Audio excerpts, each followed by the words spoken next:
اوبس ما في شمس اليوم، الجو مغيم. and it's raining. تمطر ما شاء الله.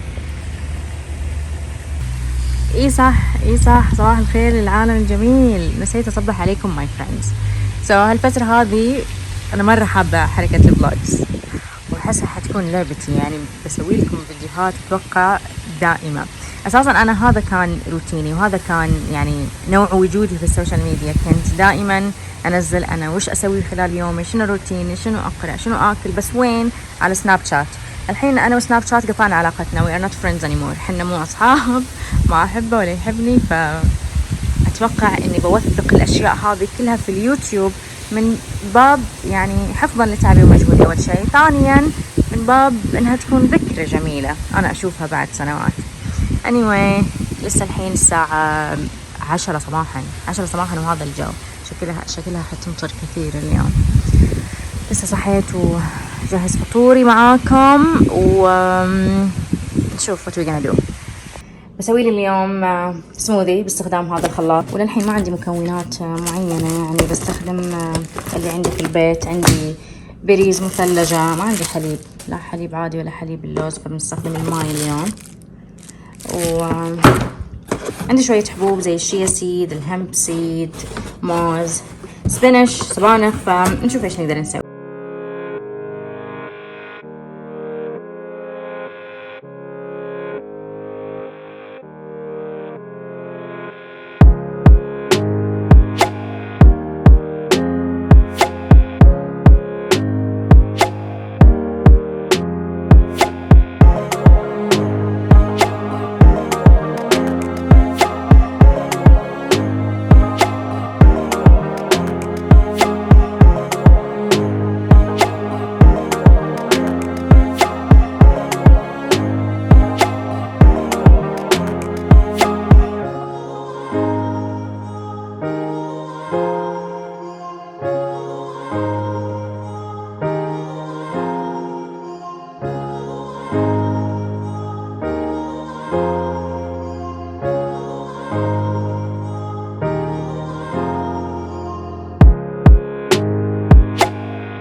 الشارع عندنا السموذي جاهز. إذا سألتوني عن الطعم بسم الله أنا نخسره.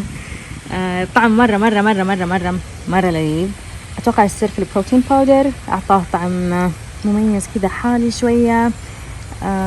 وأعتقد أن هالسموذي هذا يعتبر خيار مرة جيد للإفطار، لأنه يشمل جميع العناصر اللي إحنا نحتاجها، الكارب والبروتين والدهون.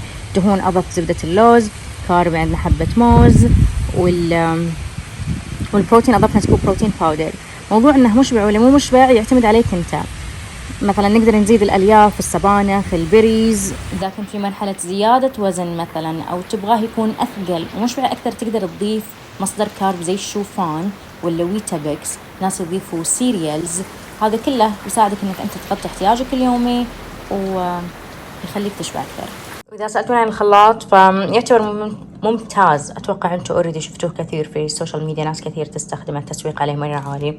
anyway جاي مع هالكتيب الصغير هذا، فيه وصفات إلى عصائر نقدر نسويهم باستخدام هذا الخلاط. مرة متحمسة على سموذيز، وإني أجرب خلطات جديدة ووصفات جديدة. خلوني أنتهز الفرصة وأذكركم بكتابي ألف باء التغذية الرياضية، اللي راح يساعدك في بناء مفهوم واسع عن التغذية الرياضية، سواء هدفك زيادة وزن أو خسارة وزن، إيش ما كان هدفك الرياضي، كتابي راح يساعدك بتحقيقه إن شاء الله. الكتاب متوفر في مكتبة جرير وفيرجن وبوكاتشينو جمالون وكثير من المكاتب العربية.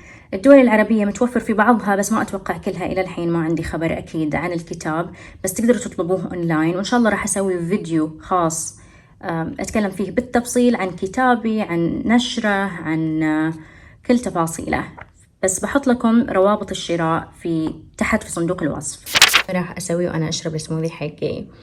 بعمل ديزاين بورد حق كنبة لونها بني، عندنا مش بني شوكولات كلر، بني محروق، اللي بالنسبة لي مرة صعب إنك أنت تشوف قطعة تناسبها، لكن ما نقدر نغيرها حالياً. وحتى لو بغيت أغير الكفر حقها، يعني أشتري كفر حقها، حيكون مرة غالي، هي أوريدي غالية من آشلي ماخدينها، فهذا الخيار المتوفر عندي حالياً. بس أبغى أطلع الجمال اللي فيها. راح أعمل ديزاين بورد أشوف إيش أقدر أضيف من قطع إلى الصالة الليفينج روم حقتنا عشان نخليها أكثر جمالاً. ليش فكرة الديزاين بورد بطلة؟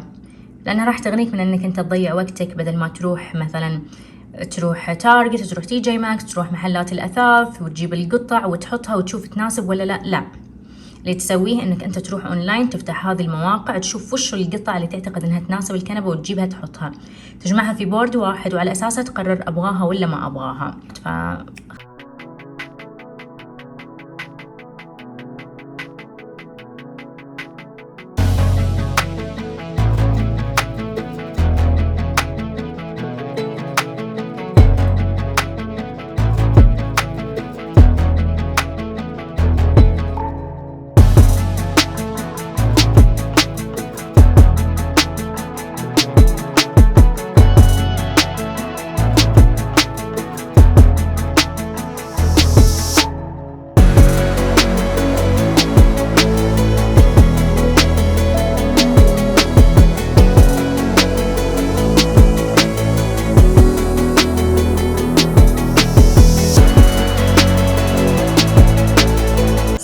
هذه النتيجة النهائية ماي فريندز.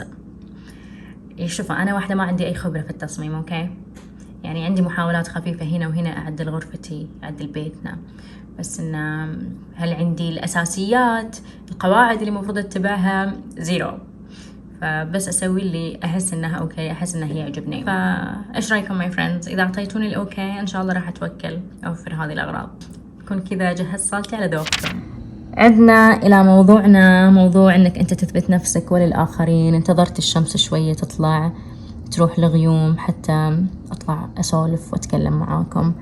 anyway، هذا الموضوع شغل بالي هالفترة، وزي ما قلت أتوقع أغلبنا وقع ضحية له، سواء في المدرسة، في الجامعة، مع شريكك، مع أهلك، في حياتنا كلها المنافسة موجودة، وإلا ما نقع ضحية لها. إن لازم أنا أثبت نفسي عشان أكسب الآخرين، عشان أكسب ثقتهم، عشان أرفع تقديري إلى ذاتي، أنا لازم أكون أحسن منهم. لكن اللي ما نعرفه إن الطريق هذا مدمر. خلوني أقول لكم ليش هالطريق مدمر. بالنسبة لي هذا الطريق يبعدك عن حقيقة نفسك ومين أنت وأنت إيش تبغى.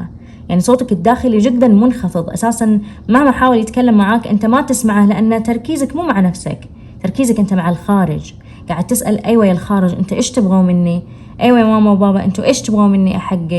وبالتالي أنت قاعد تعمل تخدير إلى نفسك، ومو قاعد تسمع لصوتك الداخلي اللي يحاول يقول لك مين أنت إيش تبغى تحقق. أعتقد أن بهذا الطريق زي ما قلت الكبرياء يكون جدا عالي، الإيجو يكون جدا عالي، الرغبات هي اللي تحكم. فبهالممارسة هذه احنا قاعدين نحجب عنا كثير من الفرص الجميلة، لأن بس عايشين في سباق الوصول، أنا لازم أوصل وأثبت نفسي للآخرين، بدل ما إني قاعدة ومستمتعة باللحظة الحالية. الشغلة الثانية اللي أبغى أسولف عنها هي أن أحس أنه ضروري نفهم أن مو وظيفتنا نثبت أنفسنا لأي أحد في العالم، حتى لو كانوا هالناس أمك وأبوك. عارفة أن هذه ممكن تكون صدمة إلى البعض، لكن في آباء وأمهات يستغلوا ضعف أبنائهم بطريقة سلبية، يعني يكون فيها استغلال عاطفي، يكون فيها استغلال نفسي، يكون فيها تدمير إلى نفسية الأبناء. إذا ما درست التخصص هذا أنت مو ابني، إذا ما اشتغلت الشغلانة الفلانية هذه ونجحت النجاح الفلاني أنا ما بكون فخور فيك. دائما في إذا، كأنهم يشوفوا أبنائهم extension، توصيلة لهم، أشياء هم ما قدروا يحققوها فيتوقعوا الأبناء لازم يحققوها، وإذا ما قدرنا نحققها إحنا اللي نطيح من عيونهم، حتى إحنا اللي نصير ما نستحق الحب، ما نستحق الافتخار، ما نستحق المشاعر الجميلة، فنقع ضحايا إلى الفكرة هذه. لكن بمجرد نقتنع إن أنا مو مجبور أثبت نفسي إلى مين ما كان، حنكون نريح أنفسنا من صداع كبير، من وجع راس كبير. أنا إذا نجحت بنجح إلى نفسي، وعشان أحد يفتخر فيني. أنا مو هنا عشان أبحث الموافقة والتعزيز والطبطبة من برا، لازم يكون الشيء جاي من نفسي الحقيقية عشان أكون عايش حياتي الحقيقية. غير كذا كثير ناس تلجأ للإسقاط النفسي كوسيلة دفاع وحماية عن أنفسهم. يعني مثلا هم ما قدروا يحققوا هذا الشيء بحياتهم أو مروا بتجربة فاشلة، يعتقدوا أنك أنت بعد ممكن تمر بنفس الشيء، لأن هذه هي الصورة الوحيدة اللي طالعة وواضحة في عالمهم. هم ما شافوا أحد قدروا يحققه، هم ما شافوا أحد قدر يحقق هذا الشيء، فيعتقدوا أنت بعد نفس الشيء ما تقدر تحققه، ويدخلوا معك في تحدي وفي منافسة. لو بحثت عن معنى الإسقاط النفسي في جوجل فراح يقول لك الإسقاط في علم النفس يستخدم للتعبير عن الحيل الدفاعية للفرد عندما ينسب عيوبه ورغباته إلى الآخرين حتى يبرئ نفسه، فهو آلية نفسية لا شعورية بحتة، وهي عملية هجوم لا شعوري يحمي الفرد بها نفسه بإلصاق نقائضه بالآخرين، وتتضمن أيضا لوم الآخرين على ما فشل هو فيه. هذا هو تعريف الإسقاط النفسي. بتعبير آخر حتى نشرحها ونفهمها بطريقة أسهل، أنا لو جيت وريتك صورة إنسان سرحان قاعد طالع كذا في ولا شيء، كذا وجهه سرحان ما فيها أي تعابير، ما فيها أي ابتسامة، وقلت لك وش تتوقع شعور هذا الإنسان؟ فأنت راح تعبر عن الصورة هذه بتعبير يعكس شعورك. أنت إذا كنت تعبان وزعلان ومتضايق على الأغلب يمكن تقول أوه نظرة الإنسان السرحان هذا على الأغلب زعلان ومتضايق. إذا كنت مثلا عايش شعور حب سلام أمان ممكن تقول أو نظرة السرحان هذه عبارة عن اطمئنان، ما في شيء، هو عايش بسلام. أو إذا كنت مثلا في مرحلة انتظار قاعد تنتظر شيء يتحقق ممكن تقول السرحان هذا يعكس انتظار. فحنا دائما نعبر عن الخارج، نفسر الخارج، نحلله بشعورنا اعتمادا على شعورنا الداخلي حنا كيف قاعدين نحس. في الأخير اللي أبغى أذكرك فيه على هالموضوع أنك إذا اخترت أنك تسلك هذا الطريق حيكون الطريق متعب جدا جدا جدا، حتى لو كان بدايته حماس وانطلاق ونجاحات كبيرة، في نص المشوار بتحس حالك تعبت، لأن على الأغلب زي ما قلنا نفسك كانت تحاول تتواصل معاك من زمان، تقول لك أنت مين وأنت إيش تبغى، فتأثير هالشيء هذا سلبي. مهما أنكرته أنت في البداية، مهما تجاهلته في البداية، مع الأيام بتحس الطريق كل ما جاه يصير أصعب. بعد ما كنت تقوم متحمس له الأول، الحين لا، الحين أنا أشكك هل هذا الطريق هو اللي أنا أبغاه ولا لا. بعد ما كنت أنا واثق من اختياري وواقف على رجليني بقوة وأنا أمشي في هذا الطريق، الحين صرت أنا ما أدري، أبغى من يوجهني، أبغى من يرشدني، أبغى من يقول لي إيش أسوي. علموني رأيكم يا أصدقائي إذا مريتوا بتجربة زي كذا، محاولة إثبات الذات للآخرين. شاركوني تجربتكم، كيف كان تأثيرها عليكم.